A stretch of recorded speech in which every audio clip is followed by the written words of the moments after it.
안녕하십니까. 진행 경매 사례를 법률 전문성, 성실성 상위 1% 자부심으로 방송하는 정경사TV입니다.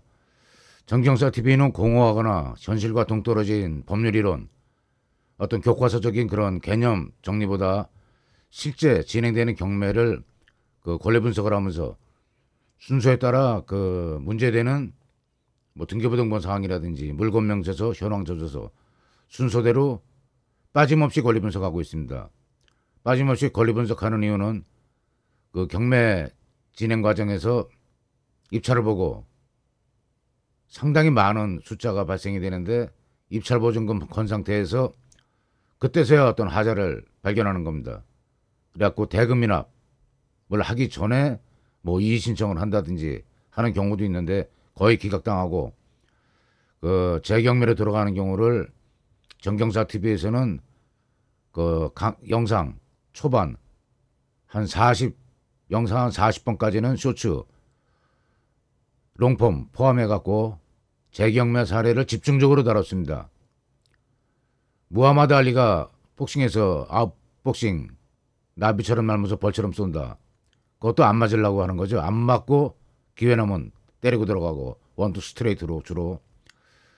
그 다음에 마이크 타이슨 더킹 대단합니다. 좌우 흔들어가면서 상대편 날아오는 펀치 피하고 훅이나 어퍼로 순간 어떤 상당한 타격을 가하는 펀치로 상대방을 KO시키는 장면. 그 장면하고 유사하게 우선은 안 맞는데 주력했습니다. 재경매. 그리고 강의 영상 한 50번부터는 추천 물건에 주력하고 있습니다.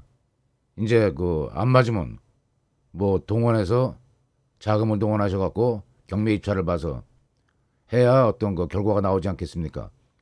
그러니까 추천 물건에 주력하고 있습니다. 오늘 물건이 다가구 주택이기 때문에 다가구 주택에 대해서 먼저 한번 살펴보겠습니다.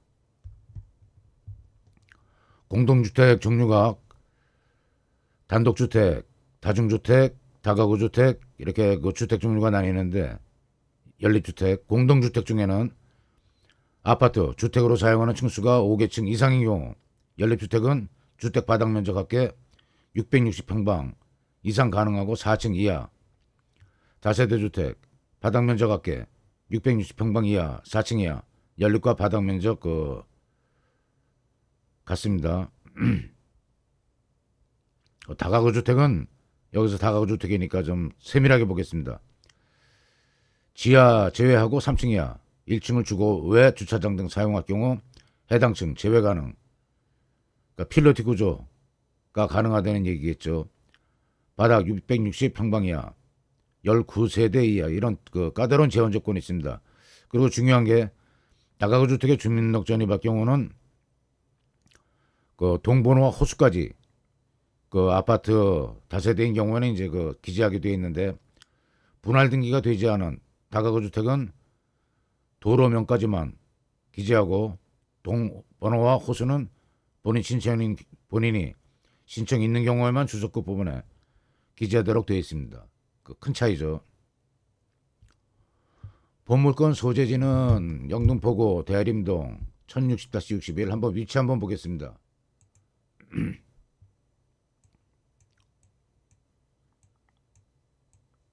요새 현장에 경비 시간 들여서 안 가셔도 이 카카오나 네이버 로드뷰 잘 돼 있습니다.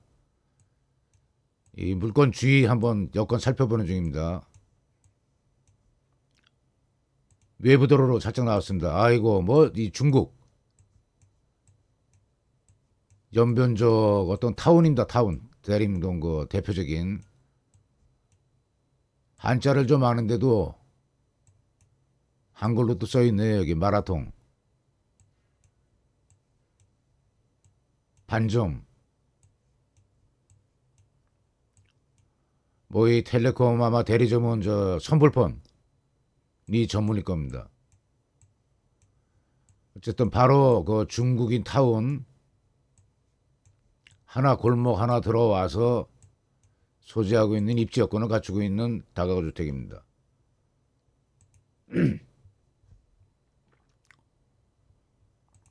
자, 그럼 다음으로 이 임차인 다가구 주택에서 되게 꺼려 하시는 이유가 세입자 숫자가 많죠.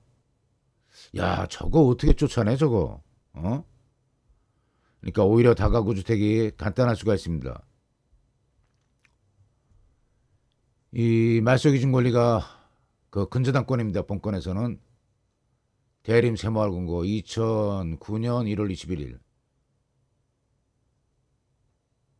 설정 최고 금액 새마을금고고 2억 6천. 근데 이 세입자 2019년, 21년, 22년 전부 후순입니다. 후순인 경우에는 뭐 그렇게 큰 신경 쓸 필요가 없죠. 소액보증금 최우선 순위, 배당 순위에서 3순위에 해당하는 소액보증금은 이 현재 기준 요건에 맞는 게 찾는 게 아니고 1순위 근저당 설정했죠. 말소기준 권리 2009년 1월 20일 이때 보증금 얼마, 월세 얼마, 보증금 기준이 얼마에 해당되는지 2009년 기준이 적용이 되는 겁니다. 현재 기준이 적용되는 게 아닙니다. 현재 이렇게 뭐 매스컴이나 어서 열람해 보시고 얼마라는데 이 사람들 나 조금씩은 타가겠네. 틀린 판단입니다.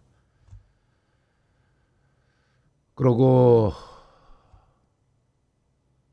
2023년 10월 25일 날 감정가 15억 2200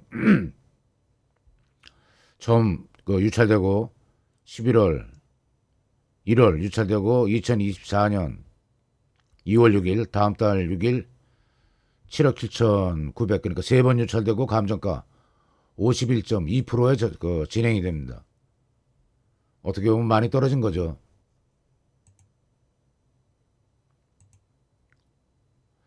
그러면은 이 대림동 지역 실거래가하고 낙찰가 분석을 한번 해보겠습니다. 뭐 유사한 다가구 주택을 뽑아놨는데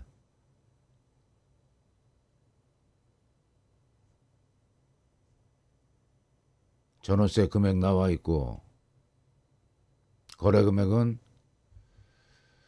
프로테이지가 나와 있는 거는 대림동의 최근 2개월 76%, 최근 6개월 79, 뭐 79가 최고치고 최근 2개월 아무래도 부동산 경기 여파를 탔는지 76%까지 떨어졌습니다.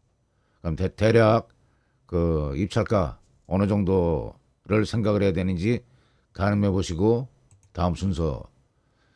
일단 경매 사건에서는 세입자들 상황을 파악하기 위해서 현황조사서 법원 직원이 나가고 임대차 현황 문자 그대로 현재 있는 상태를 점유자가 누군지 점유 부분은 어디까지인지 보증금 뭐 얼마인지 이 지금 뭐 500에 35만원 이 하나 지금 1번 임차인 김모 국적 중국 딱 나와 있습니다. 중국인들이 아무래도 우리 한국인이라 하더라도 중국 국적을 취득한 상태에서 지금 우리 한국에 들어와 있는 경우가 많죠. 500에 35만원 이런 현황 조사서 말고 좀 더 상세한 내용을 이제 기재한 물건명세서. 물건명세서에는 보증금, 차임, 현황조사하고 권리신고, 점유일, 배당신청, 전입, 주민등록 전입일자 여기 나와있지. 2022년 9월 1일 확정일자 다 받고 배당신청까지 했습니다. 날짜가 아까 말소 기준권리하고 비교해보면 2022년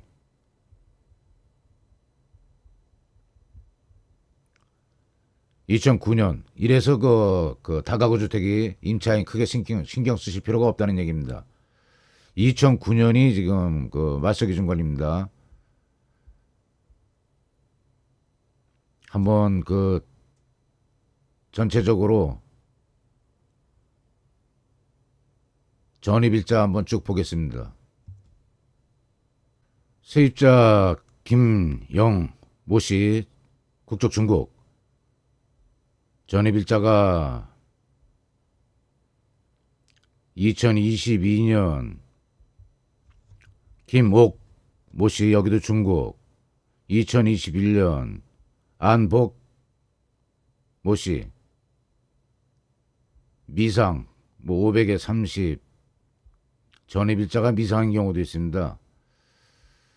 조금 모씨 2019년 어쨌든 전입일자 기준으로 했을 때 아까 말소기준 권리가 2009년이었죠.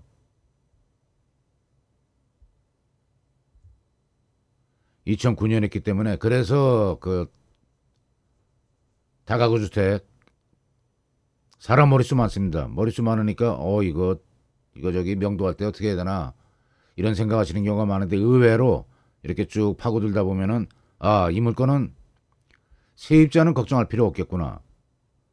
법원 손 안 거치고 오히려 합의 보고 더 사실 겁니까? 네, 더 살고 싶습니다. 계약갱신 이렇게 해결되는 경우가 많습니다. 단 이제 그거 신경 써야죠. 이 수익률 아까 낙찰가 추이까지 대충 봤는데 모자간 75% 정도 선이라고 보면은 현재 지금 요번 최저가 상당히 낮은 편입니다. 근데 중국 그 인들이 있는 거리에서 그 수익률이 높게 형성이 될 줄 알았는데 대충 더해 보니까 그 월세가 한 200만 원, 이 10억짜리 감정가 물건 기준 하면은 연 2%, 3%, 2%만 잡아도 한 300원 나와야 되겠죠. 미달입니다. 1점 뭐 한 6, 7% 되겠네요. 이런 경우에는 그 어떻게 생각하시면 마음 편하냐면은 예전에 그 경매할 때 단독주택 지하 있고 1층, 2층 있는 경우 있었습니다. 주인이 경매 취득해서 내가 살고 지하하고 2층 전세 놓으면은 거의 그 저기 낙찰가 육박하는 물건들이 꽤 있었습니다.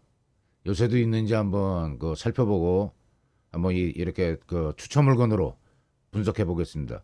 이런 경우 다가구도 일부를 내가 쓰고 뭐 그래도 월세 한 월 200 정도 나오면은 나이 먹은 층이나 어쨌든 일부 이자 감당이 된다든지 뭐 그런 차원으로 생각하시고 거기다가 부동산 보유하고 있으니까 재산 증식 측면에 초점을 맞추면은 수익률에 그렇게 치중 않아도 된다고 생각합니다.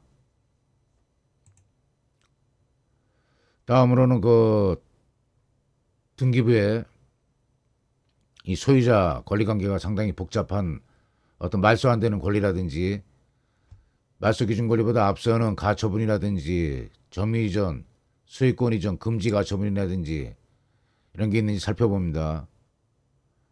뭐 특이한 건 없는데 특이한 거 없다고 이상한 게 없는 게 아니네요. 소유권 이전 매매로 했고 매매 등기 원인이 2008년 매매 말소 기준 권리 아까 2009년 그 당시 그 채권 외에는 별다른 게 없는데 압류가 이게 마음에 걸리지 이런 거 잘 보셔야 됩니다. 권리자 국세입니다. 국세인 경우에는 다액인 경우가 많습니다. 금액이 큰 경우가 많습니다.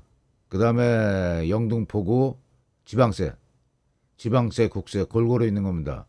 이 물건은 이따가 이 지금 그 세입자가 문제가 안 되는데 하긴 뭐 세입자 그렇게 문제 안 되면은 그 배당 요구 들어온 그 국세나 지방세가 다액이라 하더라도 배당 순위가 뭐 뒤바뀌어 갖고 대항력 있는 임차인이 발생돼서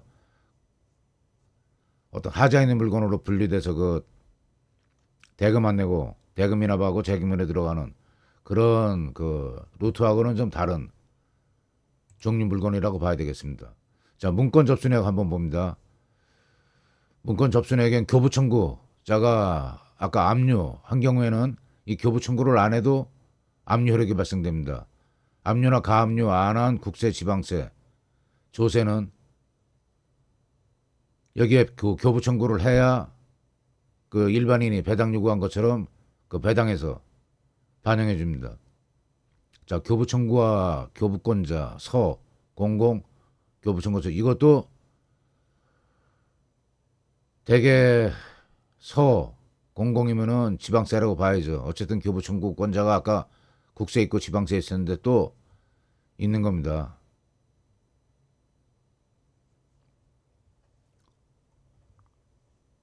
또 교부권자 4호 00 공이 또 4개가 더 붙었네. 이거는 교부청구서 제출. 자, 여기서 이게 그 판단하기에 이거 지금 세입자 보증금이 다액이면은 특히 아파트 같은 경우 그런 경우가 많죠. 뭐 10억짜리 아파트인데 보증금이 한 70% 표준으로 7억 정도에 들어와 있는데 이런 조세가 배당 순위에서 앞서갖고 7억 보증금 중에 못 받는 부분이 증액이 된다. 2억, 3억, 4억으로 증액이 된다. 그런 경우에는 낙찰자가 인수해야 되니까. 뭐 7억에 샀다고 생각했는데 그 인수되는 증액 부분을 플러스 해보면 10억에 살 수도 있고 12억이 될 수도 있고 그런 겁니다. 그래서 대금 미납, 대금을 내는 걸 포기하고 입찰보증금 포기하고 손실 발생되고 그걸 각오하고 재경매 들어간 게 전 가슴 아픈 손해본 사연들이 쭉 누적이 되어 있는 게 아까 영상 초반에도 말씀드렸지만은 영상 한 40분까지 정경사TV 그 초반에는 여러분들이 우리 정경사TV 들어와서 구독하시고 공부하시려고 하는데 우선은 손해보지 말아야 되겠다. 그런 취지로 재경매 건을 거의 집중적으로 다뤘습니다. 그리고 쭉 이제 추천 물건 패턴으로 나가다가 다시 한번 그것도 재경매 건이 누적이 되면은 그 어떤 그 결정적인 하자를 찾아낼 수 있는 손쉬운 방법입니다. 그걸 우선 피하셔야 이런 걸 검토할 수가 있죠. 여기까지 오지도 못하고 권리분석 중간에 어떤 하자 있는 권리분석으로 인해서 재산 손실 발생되는 경우에는 절대 속하지 않으셨으면 합니다. 그런 마음을 담아서 성의껏 경매 권리분석 진행 경매 사례로 공호하고 탁상 어떤 교과서적인 이론을 배제하고 실제 사례 중심 케이스 스터디 위주로 성의껏 방송하는 정경사TV 구독, 좋아요, 알림으로 격려 바랍니다.